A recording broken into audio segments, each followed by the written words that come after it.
Hi there, I'm Michelle and this is Pulse Geelong. Coming up on tonight's show, Sally visits the Great Otway National Park. Bethany is out on the bay with Victoria's pilot boats. We catch up with Geelong radio personality Roxy Bennett.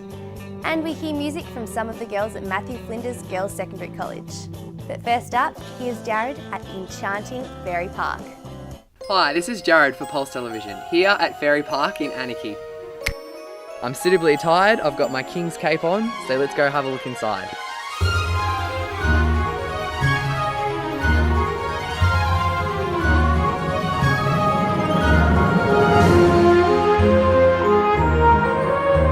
So I'm here with Gary from Fairy Park in Anakie.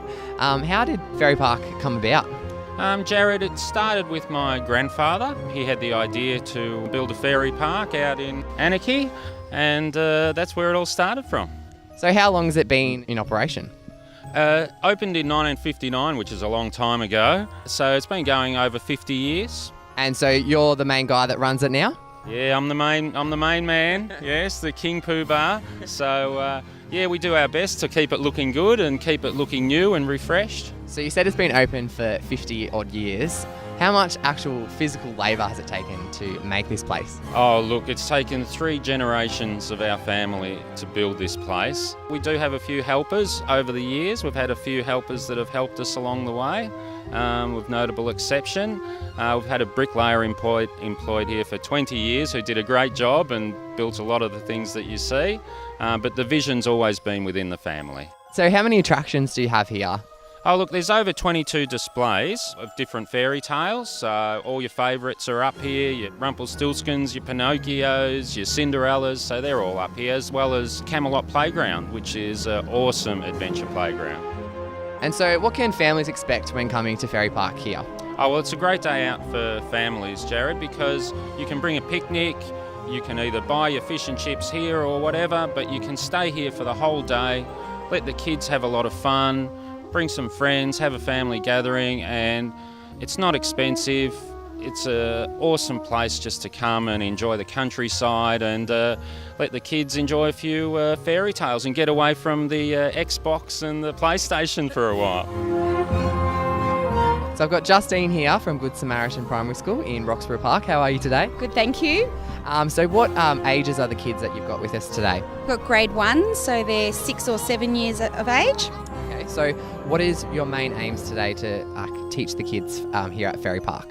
We've been looking at fairy tales and narratives in their English, their literacy. So it's a real life, hands-on oral language experience for these children, experiencing fairy tales. So we've got Isabella here at Fairy Park. What's been your favourite part of today so far? Going on the fairy park playground. Playground, yeah. And what's your favourite fairy tale? Cinderella. Cinderella, is that because she's a princess? Yeah. Yeah. Thanks, Isabella. It's okay. So we're open every day during the school holidays, of course, rain, hail or shine. Kids under 3 are free.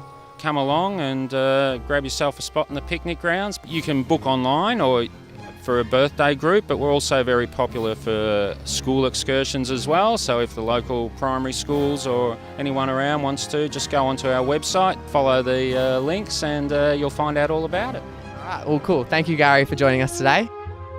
This is Jarrod for Pulse Television. Next, Sally takes us to the scenic Great Otway National Park and campgrounds. Just over an hour and a half from Geelong down the Great Ocean Road, you will drive into the Great Otway National Park. And joining me are 2 rangers within the park, Andrew Gardner and Mick Cannon. Rangers, welcome to Pulse Television. Thanks for having us, Sally. Andrew, tell us a bit about this magnificent national park. Sally, the Great Otway National Park is 78,000 hectares and we manage the Great Ocean Walk, which is 104 kilometres, which has got 5 campgrounds on that. And the Great Ocean Walk is from Apollo Bay to? The 12 Apostles.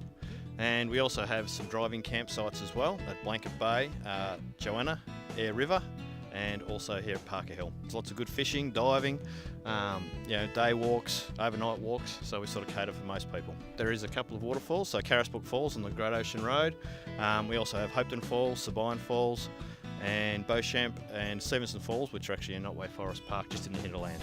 Terrific. And Mick, tell us a little bit about the flora and fauna within the National Park. Within the National Park, we've got a varied flora and fauna community ranging from the tall forests to the coastal heathlands. We also have wet rainforests. One good example of that is Mate's Rest. It's an easy walk and very accessible off the Great Ocean Road. And some of the animals that the day visitor or overnight visitor might see when they're within the National Park here at Great Otway. Probably some of the most common animals that they'd see would be the black wallaby and the swamp wallaby. Also there are numerous koalas, possums, various birds. At night you may see a powerful owl if you're lucky. During the day there's wedge-tailed eagles and many more. So Mick, obviously within the National Park, domestic animals are not allowed. Yeah, that's correct, Sally. Most national parks have a no dogs policy, but within the Western Great Otway National Park you are allowed a dog at Joanna, but it must remain on a lead at all times. All the other campgrounds, it's no dogs. So if you're thinking about bringing your dog to the Great Otway National Park, think again, leave it at home. So Andrew, you mentioned about the campgrounds within the Great Otway National Park. Is that free camping or are there fees involved? Yes, Sally. Currently, camping is free in the Great Otway National Park. We are introducing a fee system the 1st of July this year. It's to be determined what the prices will be, but we think that it'll be somewhere around about $20 for 6 people per site, and all the bookings will be online. So we have had some issues with overcrowding and people not being able to get a spot, so we think this will be a better way to manage the national park. And one thing I have noticed with the campgrounds is that there's no rubbish receptacle, so obviously campers are encouraged to take all their rubbish with them. Yes, Sally. Just obviously the cost involved in removing rubbish, and we prefer to spend time looking after the park rather than cleaning it up. So. And are people generally very good taking their rubbish? Yeah, most people are fantastic. So it's it's obviously handy for everybody else to come to the park and for it to be clean. People wanting to make an online booking, what's the website that they go to?